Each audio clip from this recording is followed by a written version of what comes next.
여러분 안녕하세요. 이철입니다. 어제인 10월 22일 중국 공산당은 중앙위원 명단을 발표했습니다. 그리고 여기에는 기존 지도부 상무위원 중에 4사람의 이름이 보이지 않았죠. 은퇴 연령이 다 된 리잔수 전인대 의장과 한정 부총리는 모두가 예상한 바였습니다만 리커창 총리와 왕양 정엽 주석의 이름까지 모두 없는 것은 세상을 놀라게 하는 그런 발표였습니다. 모든 사람이 공청단파에서 아무리 적어도 2사람은 들어갈 것으로 생각을 했기 때문이죠. 그리고 다음 날인 23일, 바로 오늘 공식적으로 새로운 지도부가 발표가 됐죠. 그리고 거기에는 차기 지도자로 진작부터 지목이 되었던 후춘화 부총리의 이름조차 없었습니다. 이렇게 돼서 상무위원 7사람 중에 시진핑 주석 그룹으로 분류되지 않는 여하한의 인물도 명단에 들어가지 못함으로써 명실상부하게 시진핑 주석 1인 체계가 시작되는 모습입니다.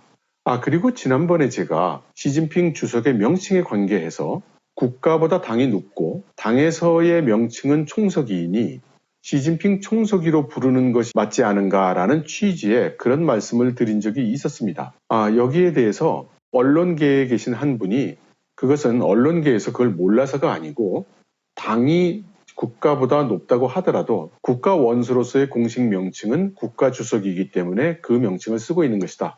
이렇게 가르쳐 주셨습니다. 감사드리고요. 앞으로 저도 시진핑 주석이라는 공식 명칭을 사용하도록 하겠습니다. 이렇게 해서 새로 결정된 중국의 새로운 상무위원 7사람의 면면을 한번 살펴보겠습니다. 시진핑 주석에 대해서는 소개할 필요가 없겠죠.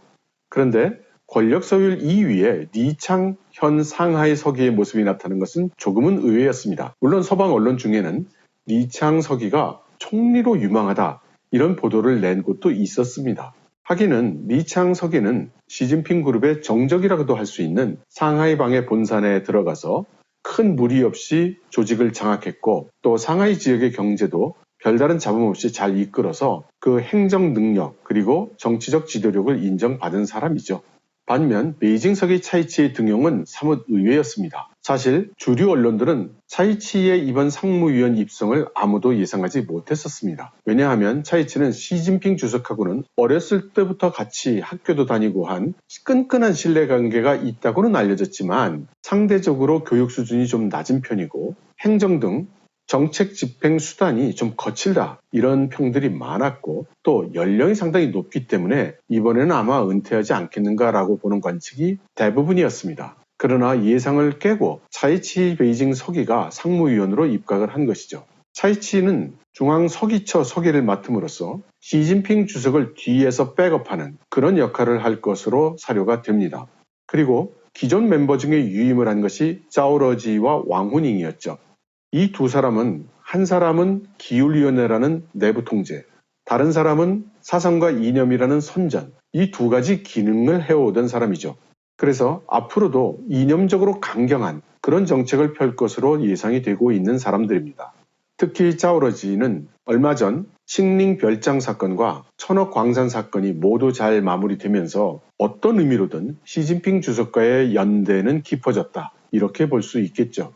그리고 이제는 증거까지 나온 셈입니다. 짜오러지는 아마도 최근 권력이 강화된 전인대 의장, 그러니까 리잔수 의장의 자리를 이어받을 것으로 예상이 됩니다. 그럼으로써 시진핑 주석이 지난번 보고에서 강조했던 법치라는 부분을 맡아서 보조를 하겠죠. 왕후닝은 3대에 걸친 이론가로 유명하죠. 그리고 앞으로도 시진핑 주석을 도와서 이념, 사상, 그리고 아마도 선전전을 담당할 가능성이 높습니다. 이번 20대 보고에서 시진핑 주석은 국내뿐만 아니라 국제적인 선전전을 강조하는 그런 모습이 있었는데요. 이 또한 무관하지 않을 것입니다.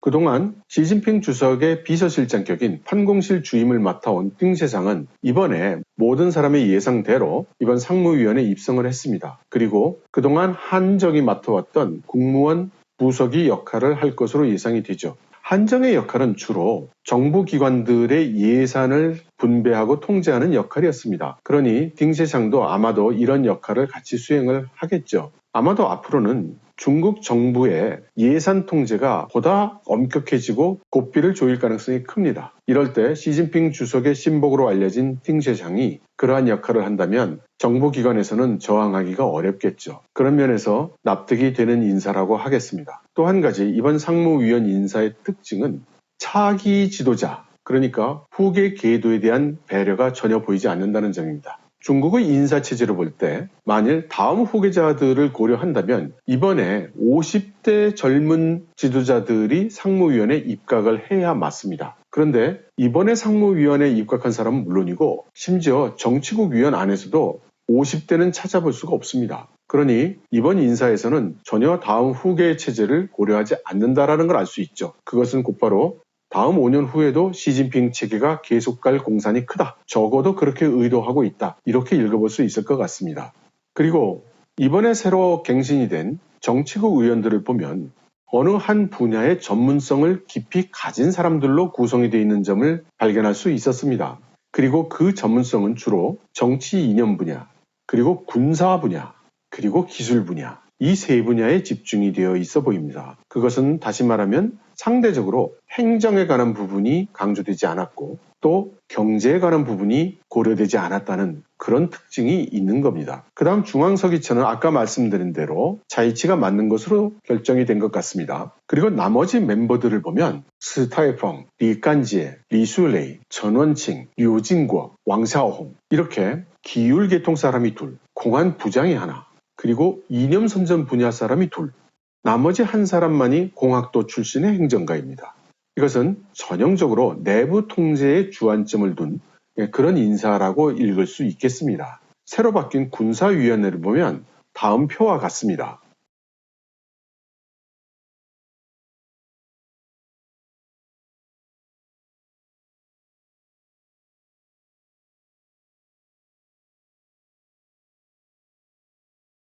장요샤 장군은 72세나 됩니다. 따라서 정상적으로 보면 은퇴를 해야 맞는데 군사위원회 부주석이 되었습니다. 이 양반은 시진핑 주석과는 결의 형제를 했다는 그런 소문도 있고 지금 인민해방군 내에 유일하게 실전 경험이 있는 사람이다 이런 말도 있습니다. 그렇기 때문에 아마도 부주석으로 남아있고 상대적으로 젊은 3군 통합지휘센터를 맡고 있는 허웨이등 장군이 부주석으로 같이 들어온 게 아닌가 싶네요. 그런데 가만 보면 공군 출신이 없습니다. 저는 이것을 군사위원회 구성이 수비를 고려한 것이 아니라 공격을 고려했기 때문이라고 생각합니다. 바로 타이완 통일 말이죠. 그렇게 된다면 공군의 전쟁터는 중국 영내에서가 아니라 주로 타이완 해협 등 타이완 주변의 바다에서 이루어질 것이고 항공기도 항공모함의 통제를 받기 때문이겠죠. 그리고 리샹푸 장군같이 이미 미국 정부의 공식 제재 명단에 들어있는 사람을 이렇게 높은 자리에 앉힌 것을 보면 이제 미국과 관계가 개선될 거라는 그런 생각조차 하지 않게 된 것 같습니다. 자오러지가 맡고 있었던 기율위원회는 이제 광동 서기 출신인 리 씨가 맡게 되었습니다. 그런데 이 기율의 멤버들은 이렇게 보시는 바와 같이 거의 변한 게 없습니다. 그러니까 리 씨는 자오러지의 유산을 그대로 물려받았다고 생각할 수 있을 것 같네요. 그것은 다른 말로 하면 지금까지 지속됐던 기율 계통의 체제가 변화하지 않을 것이라는 것을 뜻하기도 할 겁니다. 그 아래로는 중앙위원이 204명이나 발표가 됐습니다. 이것을 하나하나 설명드릴 수는 없을 것 같고요. 제가 느낀 몇 가지 점만 말씀을 드리겠습니다. 외교 분야에서 눈이 띄는 건 양제츠 위원은 이제 은퇴하는 것 같고 왕이 부장이 남아있고 주미 대사인 진강이 남아있죠. 그리고 대외연락부 부장이 들어갔습니다. 이 세 사람이 이제 외교 분야의 주축이 되겠죠. 그리고 정법 분야의 인물들이 포진해 있고요. 경제 분야도 골고루 포진이 되어 있습니다. 그런데 허리펑 발개위 주임이 이번에 상무위원이 될 것 같다는 그런 관측을 하는 사람도 있었거든요. 아마도 다음 5년 동안의 경제 노선은 허리펑이 류허 부총리의 뒤를 이어서 사령탑 역할을 하지 않을까 싶습니다. 그리고 최근 몇 년 들어서 중국 공산당 내에 약진 앞으로 한 소위 과학기술 관료들이 눈에 띕니다. 마싱레이라든가 웬자준 이런 사람들도 있고 자연자원부 부장 왕광화 그리고 반도체 분야의 과학자인 완리준 그리고 우주항공 전문가 장칭웨이 방역 전문가 마샤오웨이 인터넷 및 정보 전문가 짱롱원 이런 사람들입니다.